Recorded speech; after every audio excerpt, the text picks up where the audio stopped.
like, maybe I wasn't paying attention. You felt all right.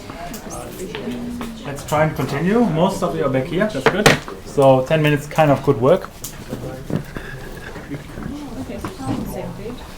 Right, there we are. Cool.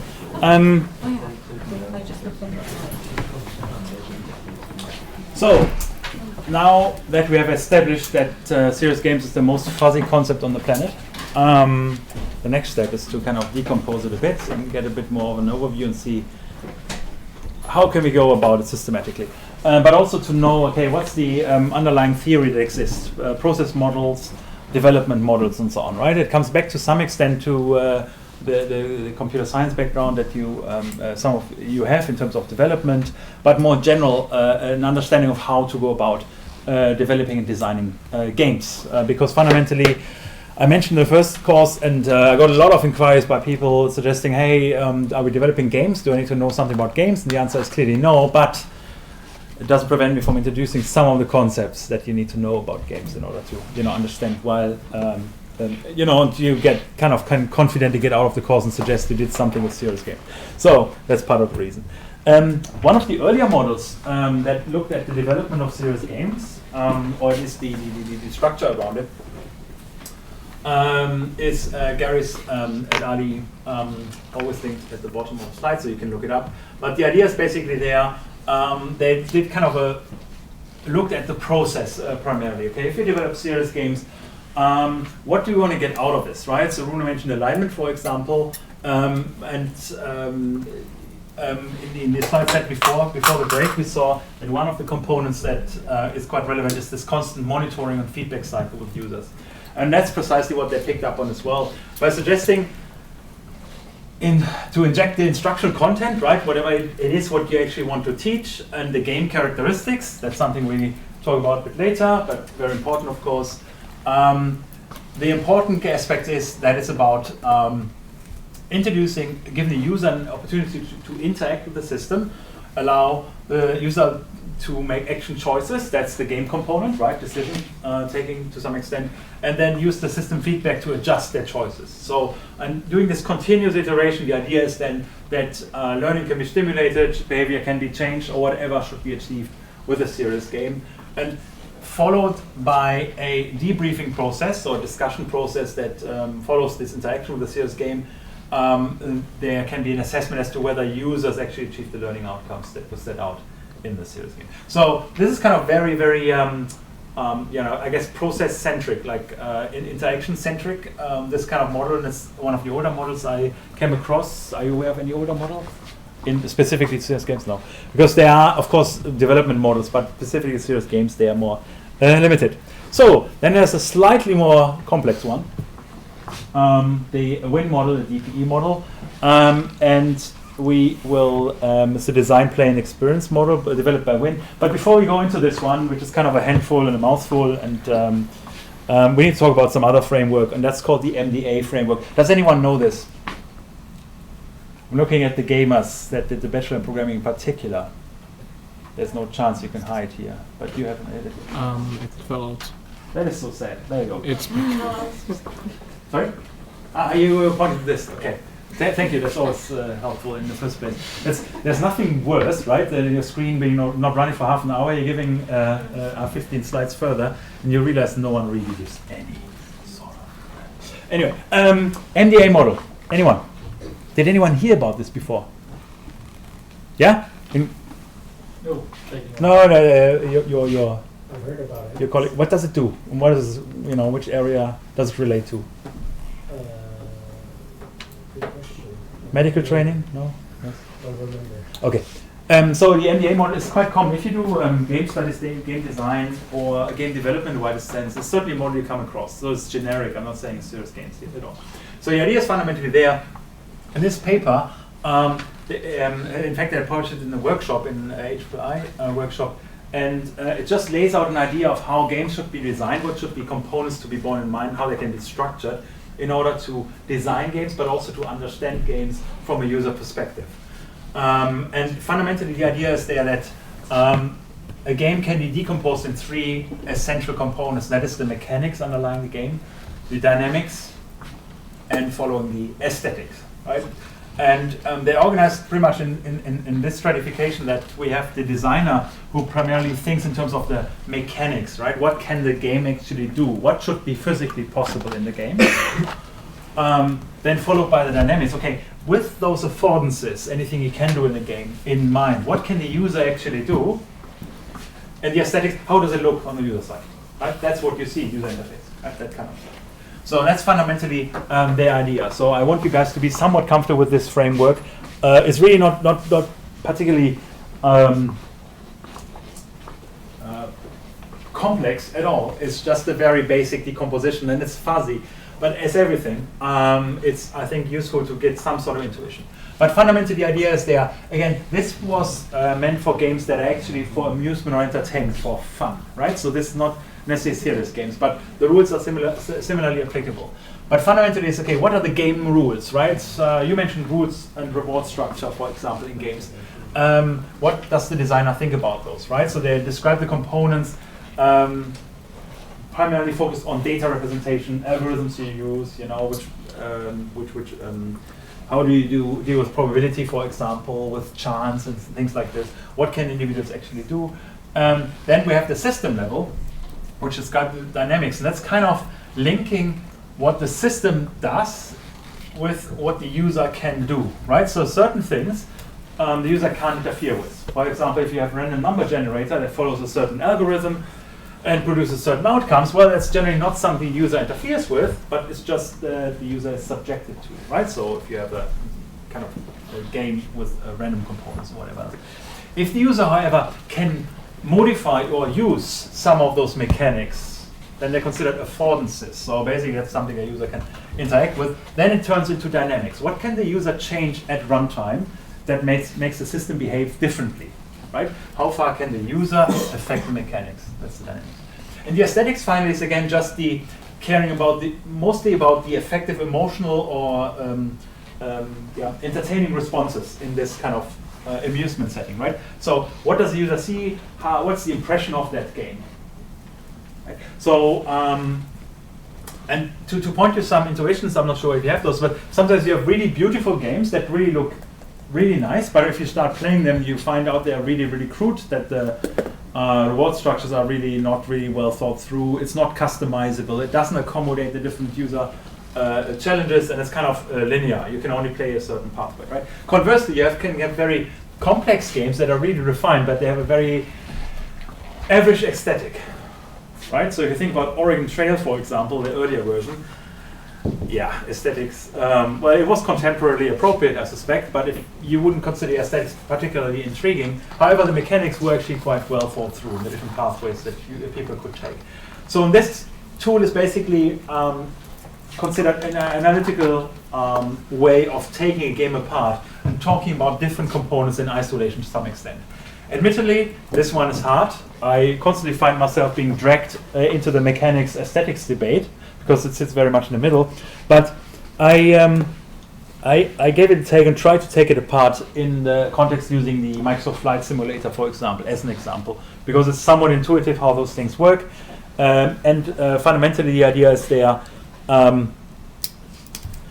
What could be seen? Of course, that's not from Microsoft homepage, but elsewhere. But fundamentally, what does a flight simulator do from a mechanical point of view? What does it allow you? What does it represent? What is generally an ingredient there? Any ideas? Mechanics of a flight simulator?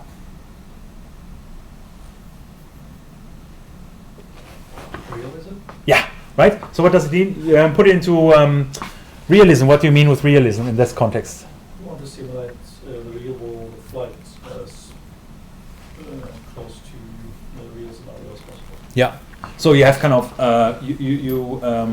models, physical forces, right? Physical reality to some extent. Gravity as a concept. Yeah. What else? Location. Location. That's right. Yeah. So you're accurately representing where you can represent any sort of location or within the boundaries of the game. Yeah. What else? Collision. Collision. Yeah. So yeah, your modern environment, collision environment. Yeah. What else? Hardware and I don't know. Well, hardware, that's more like on the implementation side, where I see I know what you want to get at. You want to say, how realistic is my graphics, right?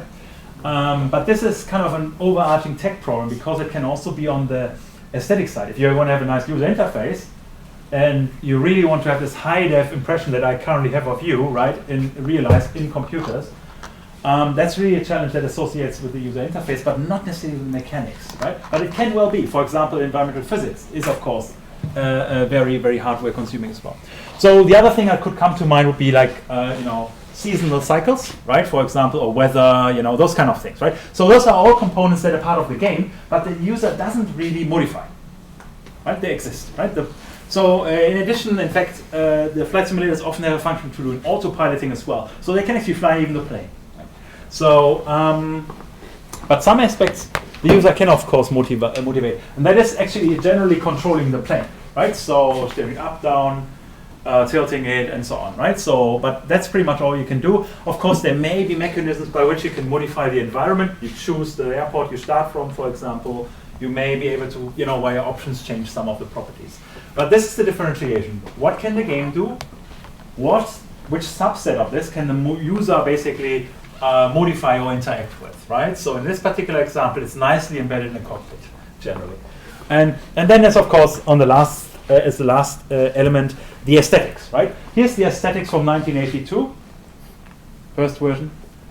And that's the nowadays aesthetics, right? So same game theory. So considerable progress there, right? So, but here the question is really, what is the appeal, right? What's the emotions that are activated with the user, right? So you have a very different feel here than I suspect over there, right? So here I think you're much more likely to be brought back to say, okay, I focus on the crude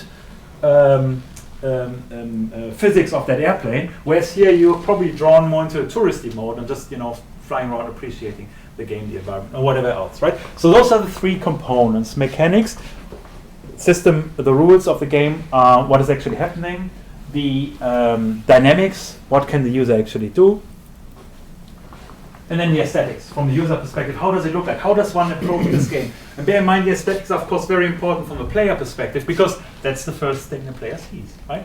Only after they've actually started the game, they realize, oh, how bad your mechanics potentially are. But from a designer perspective, you always think, hang on, it's all about mechanics. And that's what we do from a course design perspective as well. We mostly care about the mechanics. What do you want to get across? What is the core component? What do we want people to take away? But sometimes this can come quite a bit later. How it can be customized so it's actually useful for the player, meaning the course participant in this particular example. But it's important to bear this in mind. So as a designer, you want to put yourselves in multiple perspectives, right? So especially on the player perspective. And I think this was the main point made in this original paper there that is highlighted.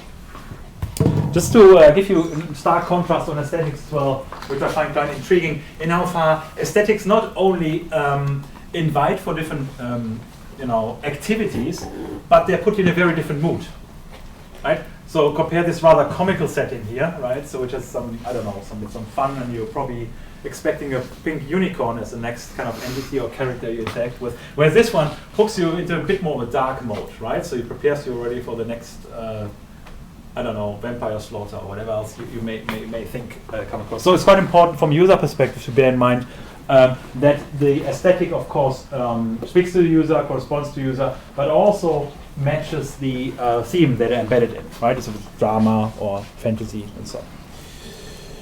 And to what extent do you want to go for realism, of course, right? So it's again very stark difference here, because that has different emotional effects, of course. All right, with the MDA framework in mind, that's one of the main takeaways. Here's the Winn model. And that's basically built on the idea. You will find the MDA model embedded somewhere here, I believe, in gameplay, right? Mechanics, dynamics, effect, okay, aesthetics, right? So here. And the idea is here that Winn extends this model by providing, first of all, recognizing technology as underlying of all of them, right? So looking at hardware is a secondary concern. That's more like an implementation level concern. But more importantly, identifying different layers at which serious games are developed and what they need to be thought of as. It's not just enough to look at, okay, what can I do, what can the player do, and how does it look to the player, but also, okay, how do I embed this, or how do I use character and setting appropriately to convey the content I actually want to get across. So again, if it's about mathematical concepts you want to convey, then you need to frame it in some sort of storyline, for example, right? In which, for example, you want to simply, if you think about children games and like addition and subtraction or whatever else, well, you probably visualize this in terms of some entity, some characters that interact, and then there's one character less or one character more by whatever means or mechanics.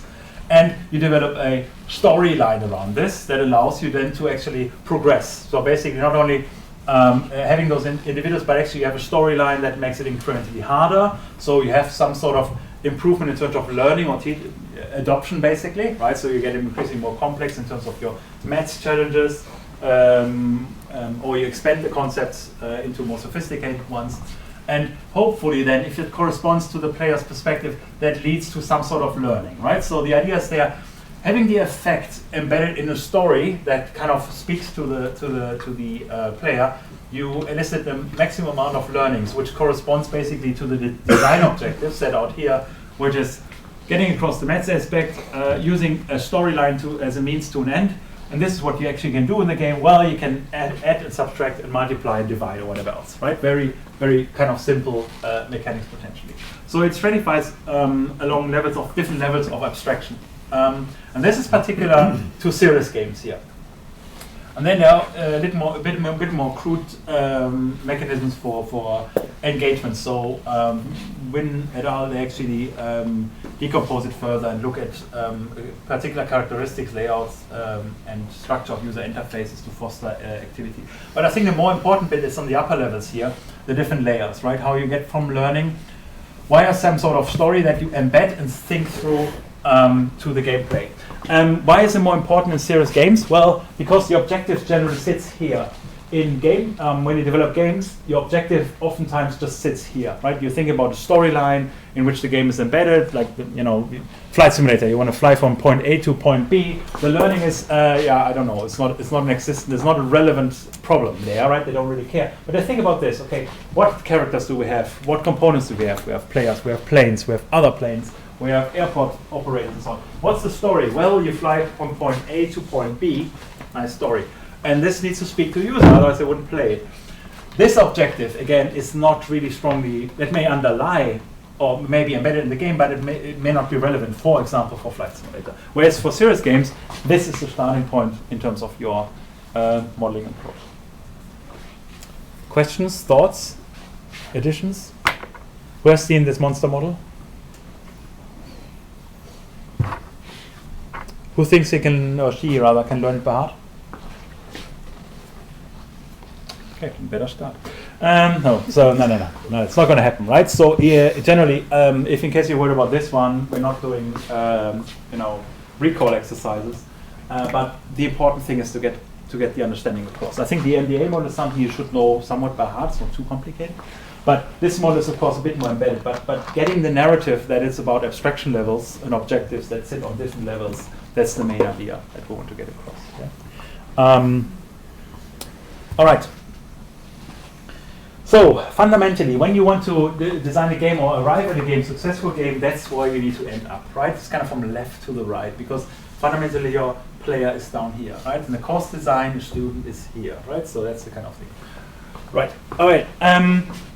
But today I want to talk a bit more about game mechanics. So we're looking at the game design from a classical perspective. So we're looking at this a bit more, and then we increasingly moving over to the right side, but not today. I just want to get some ideas out of the way. And that's the Mechanics Toolbox that we need to think about in games. So when I talk about game mechanics, and I know some of them did game programming here, what comes to mind? What are mechanics, general mechanics of games? There's a feature that a player can interact with. Yeah, in any case, yeah. But more on a more app, yeah, that's right. On a higher level, when you think about mechanics as means of keeping the player engaged, without aesthetics, without the use of aesthetics, what are important when you think about games? What are the features you often see? Score. Ah, there you go. It's one of them. Skills and levels. Skills and levels, scores, yeah. Characters. Characters. Who can recall this? Skills, levels, scores, characters. Competition, like your rank. Ah, okay. Well, what would you put another word for this? Rank. Ranking is okay, yeah. Achievements. Achievements, right? Yeah. Okay, cool. I think you summarized it quite well, right? So that's one, the main point. That's what we generally see, right? Because they usually have representation on the user interface to some extent. I pointed to one more, which is underlying. We all assume that. That's the idea that we need to have a certain, to encourage you to continue playing a game, it needs to correspond. We talked about this like 2 times or so on. It needs to correspond to the player skill, right? So it needs to pick you up where you are, and hopefully drop you off where I want you to be, to leave the learning bus, if you like to say. And the different types of balances. Of course, you picked the reference here, but I'm not going to this.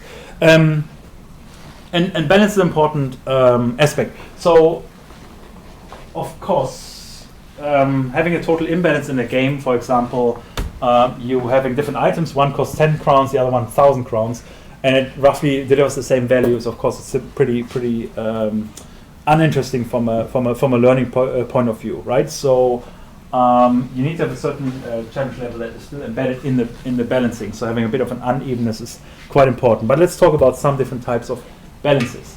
So when we talk about balance, we can talk about fairness. We can call it or difficulty, chance,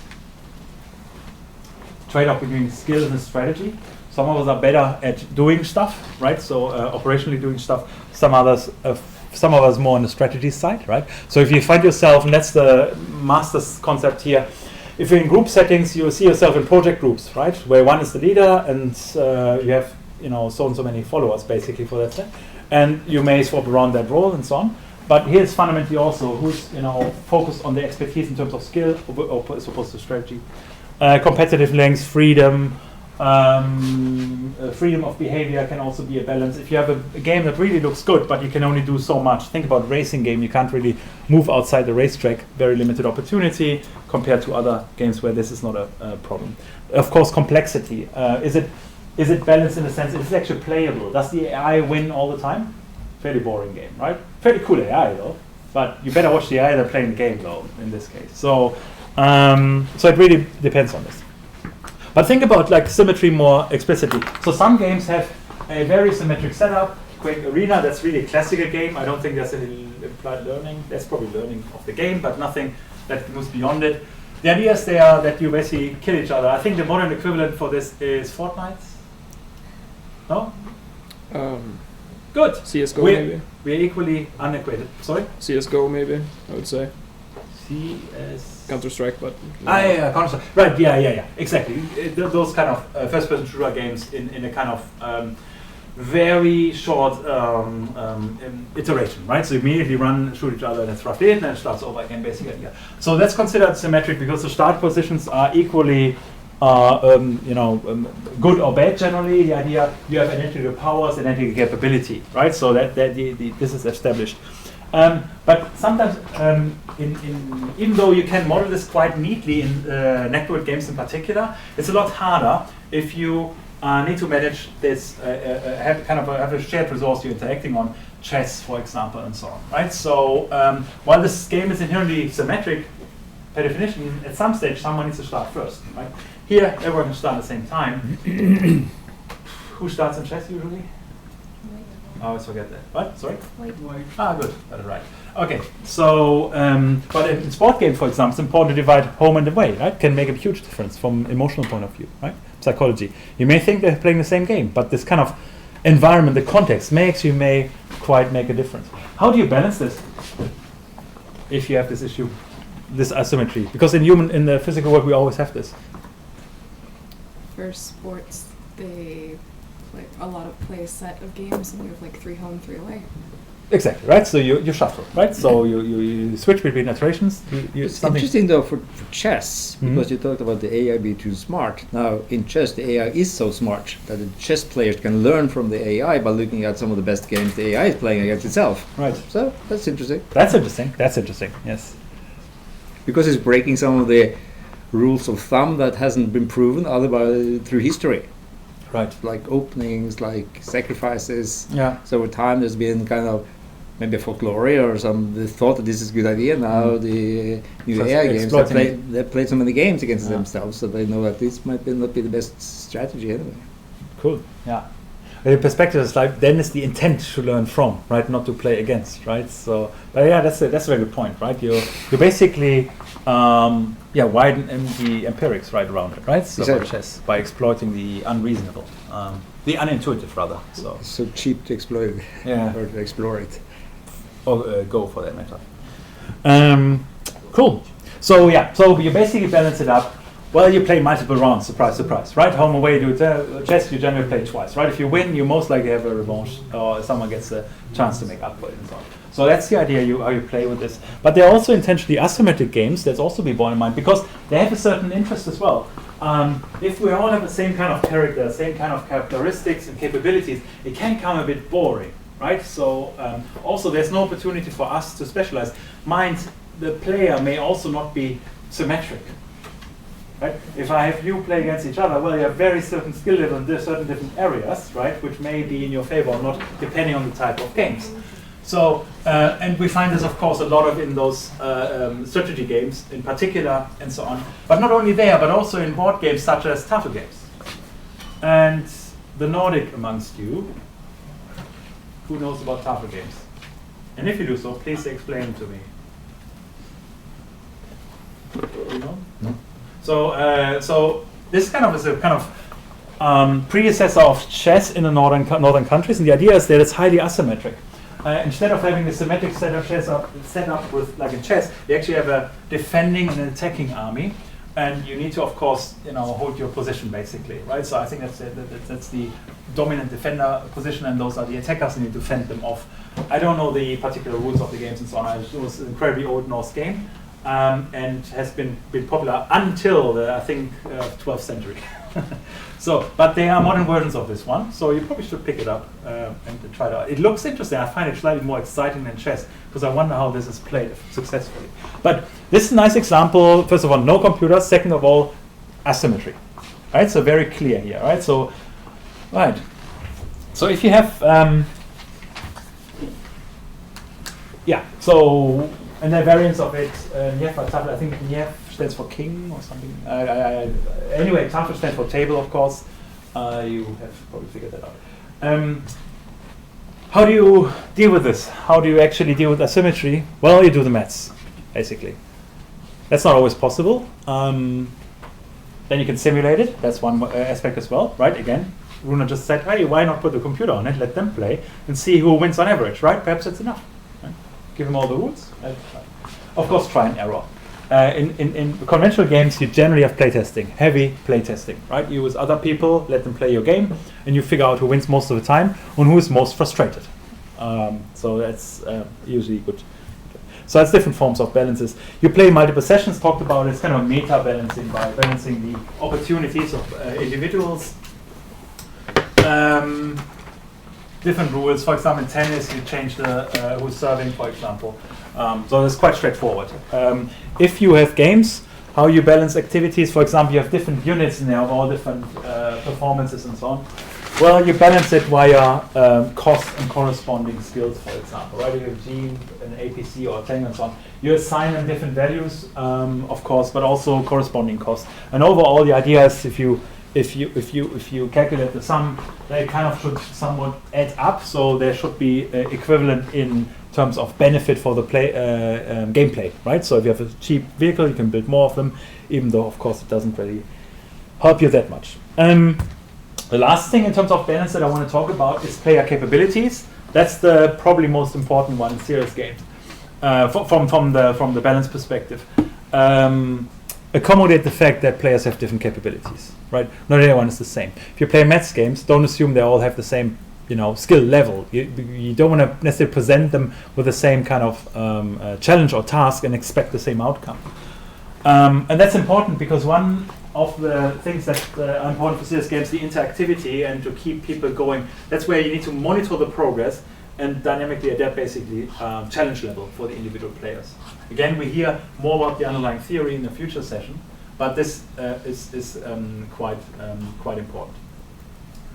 Of course, you need to be clear about this. It needs to be clear that some players may be disadvantaged, but it can also be an enabler. If you want to play, for example, a strategy game against a weaker player, you don't have anyone else at hand, it would be very nice to balance the ability so you still have some sort of challenge there, right? By enhancing artificially the player's opportunities.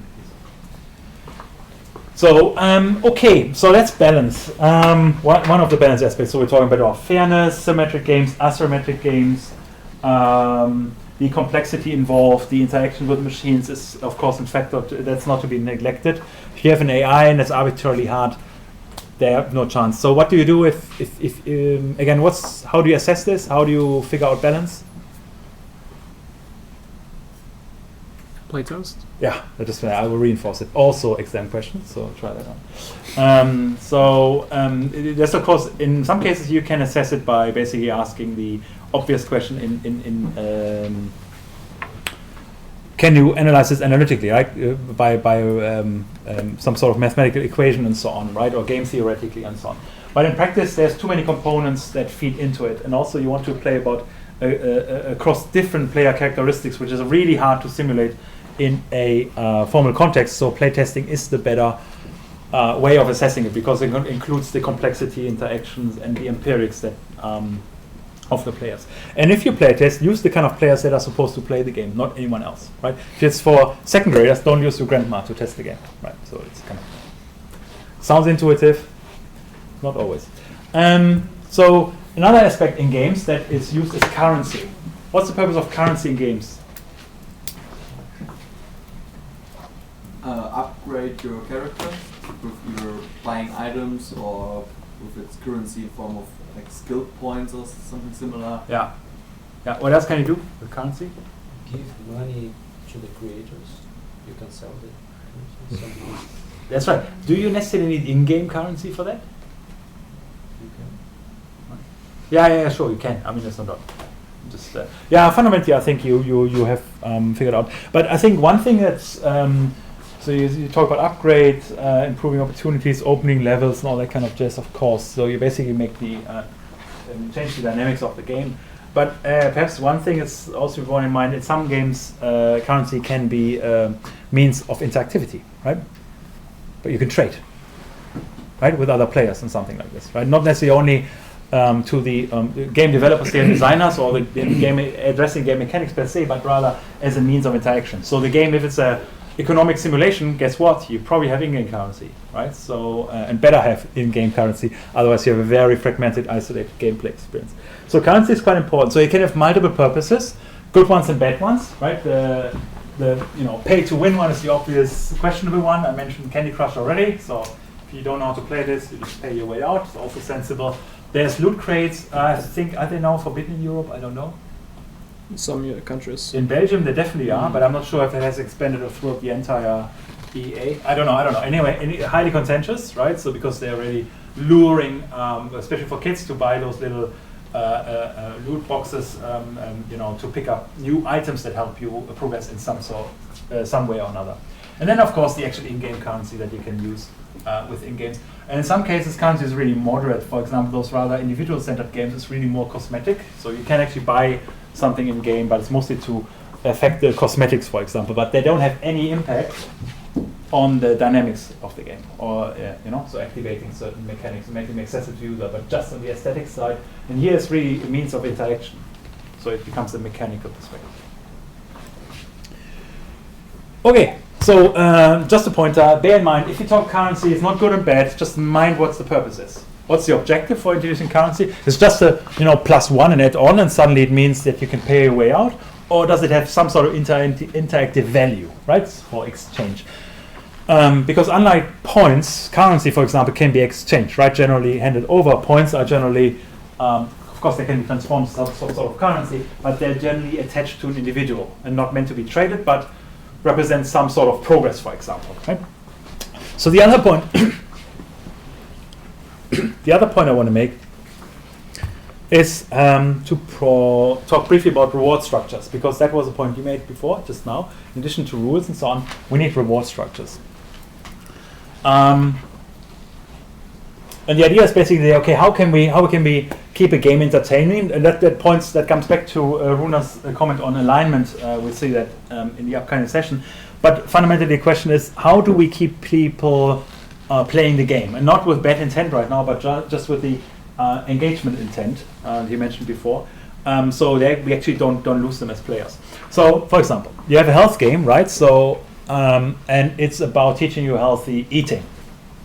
And it's reasonably straightforward to click the right buttons and avoid junk food and only eat veggies and all that kind of green stuff. That is super exciting, but that's not really engaging, because that's the obvious answers, right? So there's no challenge in there. There's no real learning in there. That's really more accommodating the game than doing any sort of learning, because it doesn't reflect anything in real life. It doesn't raise awareness or understanding or whatever else, right? So. And the question is that how do you build good reward structure? And this is one of the toughest one you want to try it out. And one of the bases here is shown is the so-called Skinner box, often referred to. Who knows that experiment from some sort of psychology? Yeah, do you want to elaborate briefly? Skinner box, it's also see it as a draft. Yeah. We're given for every time you push the button or does an activity, it's rewarded food. Yeah, exactly. And the theory was that as long as you learn it, you can extend or reduce the amount of reward over time, possibly. There was yeah, that's right. That was the long-term insight to it. Yeah, just to complete the whole setup. And the mouse was not only rewarded for action but also punished for inaction. So there's of course. So that's the kind of experience you can't do today anymore, because you won't get ethics approval. But that's why they're so historically important, because they have been done. And we can still learn from the concepts behind it. Or would we? Anyway.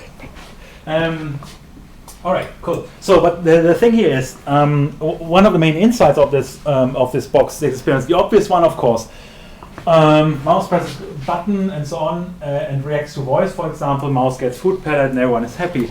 But the problem is there that this operant conditioning suffers from one problem. As soon as you stop providing this signal, this trigger, basically, the mouse quickly unlearns this behavior as well, right? It's not sustained. However, there's one way of sustaining it, and that was by introducing a probabilistic relationship.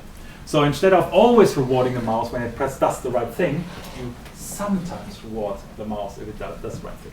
Probability generally above 50%, so it's more likely that the mouse, or subject, let's call it subject, sounds much more really correct nowadays, gets rewarded, right? So, and you can translate it into a different setting, of course, in terms of reward structures, but not always, because it subtly activates, and I think that's where many of our modern games actually, mobile games in particular, built on, it activates our kind of gambling mind to some extent, right? We think, okay, there will be something, right? Most likely I get it. Next time, still not. Okay, let's try it again. And that boils down to a kind of skewed representation of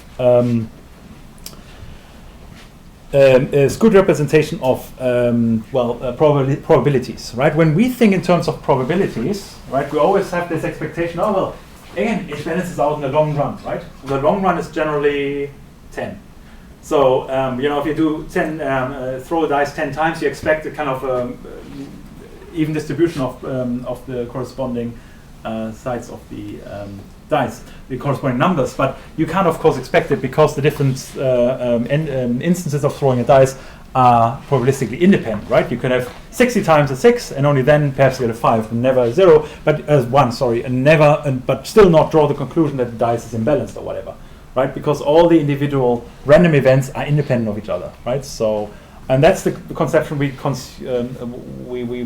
confuse as humans quite a bit. In fact, as it stands,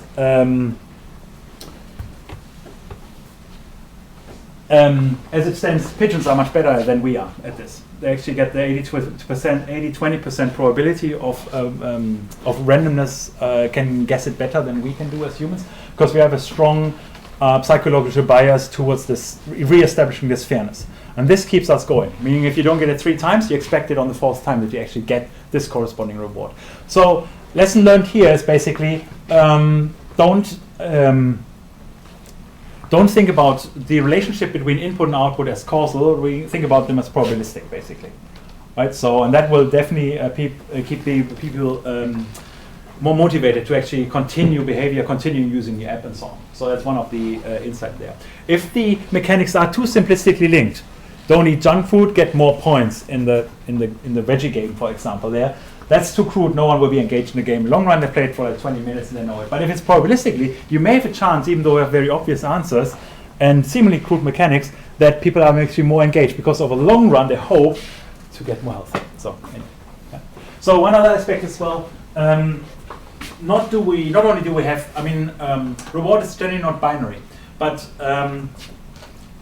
reward also has kind of to some extent qualitative component in that it should correspond to the kind of risk a player takes. You have a very easy choice between healthy and unhealthy. Well, that's a kind of a low risk choice, right? So, but if you have a very high risk choice, right, between, for example, attaining negative marks or positive marks for doing something, meaning you lose points for doing something wrong and gain disproportionately high marks for doing something right, well, the reward generally should be much, much higher, right? So, and this activates a different node of player that is basically your personality. Are you a bit more risk-affine or risk-adverse, right?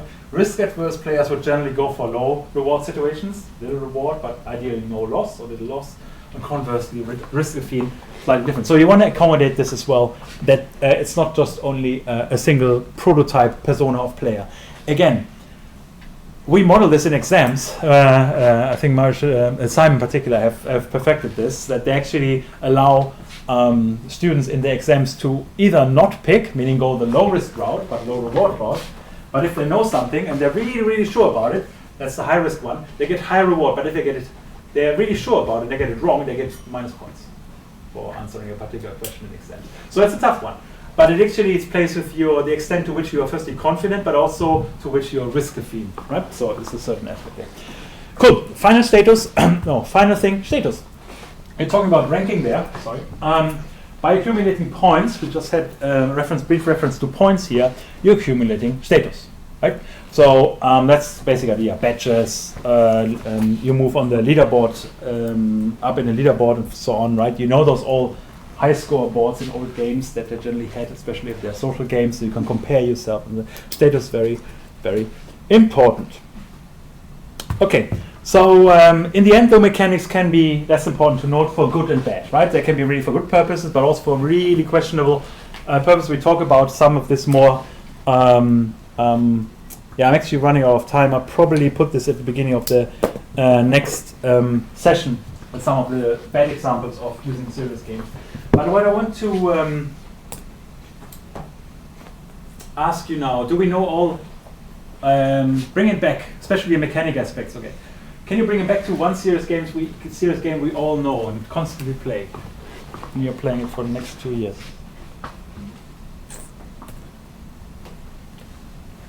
Does anyone see a pattern? A serious game you're playing?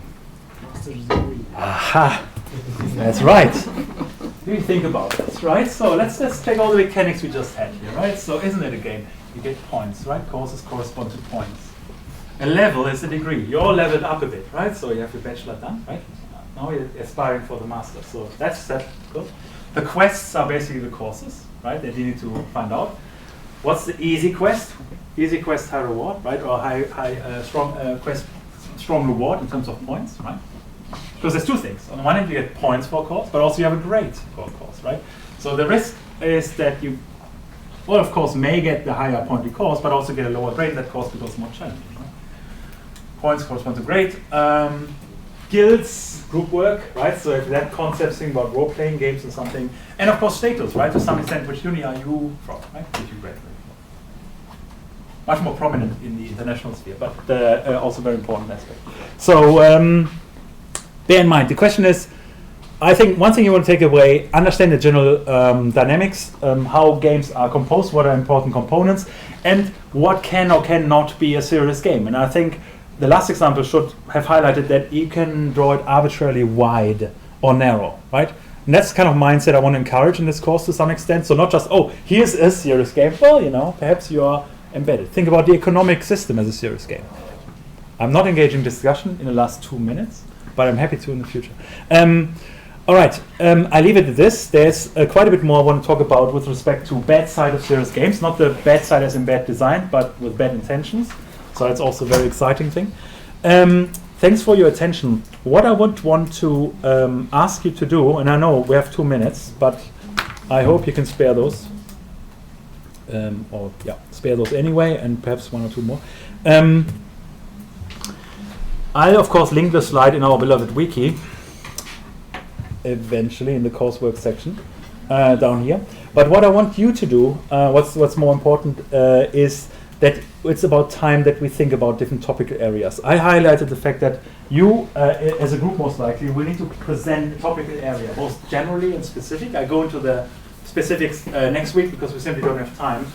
And I want you to start thinking about an area you would be interested to represent or explore more. Meaning that means you do some research in this area, you want to talk about this area, you can bring in your personal experience, you can bring in, of course, a case as well. But it's also about developing a general overview over that particular field, because it's very important for your masters, right? That you need to be able to capture the structure of a field you have previously no idea about. And that's perfectly fine. So you can embark in something you have no clue of, but well, you need to have interest in it generally. That's one of the things. And I listed some topical areas here without any reference or the like for now. I will populate some selected aspects more over time, but I don't want to introduce biases, because if you introduce particularly a lot of literature for education or for technology, then you suddenly feel swayed taking those subjects.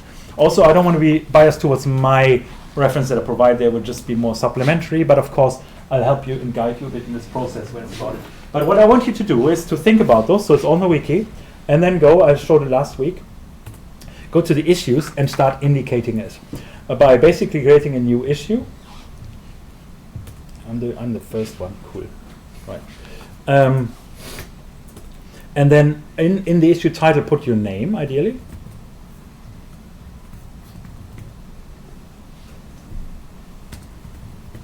And then note your preferences here. For example, if you want to do education first, you can rank them as follows. So, for example, I want to do education first. Second one, I want to do technology first. And third one would be propaganda, something like that, right? Ganda, there you go. So, but I also allow you to do something like you have a double preference. For example, you say, yeah, I actually want to do education first, but I'm equally keen on technology or propaganda. So you can also have double ranked, right? So if you have, or you want to do you're indifferent about education, technology, propaganda, you can all list them as the first choice. It's also fine, right? So 3 choices ideally. I mean, you can list more. I think 3 is minimum, right? If you have more, then have more opportunities. My challenge this year is to figure out how can we, I need to play this game of, matchmaking right now and figure out, how can we satisfy all your first choices ideally. There is my preference for first come, first serve. That is, who first comes indicates preferences, generally gets the first slot. That's not super tragic, because there's 2 other aspects to it. Number 1 is I want to see ideally all topics filled. So there is there will be a gentle molding into areas that would be interesting to cover or cover myself if they're not covered. But secondly, that's the basis for team building, because looking at the class size, sorry guys, there's no way we can do individual presentations. So you need to do it in a group setting. Now I'm going up to 3 in the meantime, 2 to 3. In which you will need to present. So of course you can strategically choose the same kind of topic, or I will shuffle and mix you and have a group cooperation on your part. This should not be problematic. I would in fact encourage it. You can work with new people, and it's really only for the sake of that lecture and presentation, not for the report.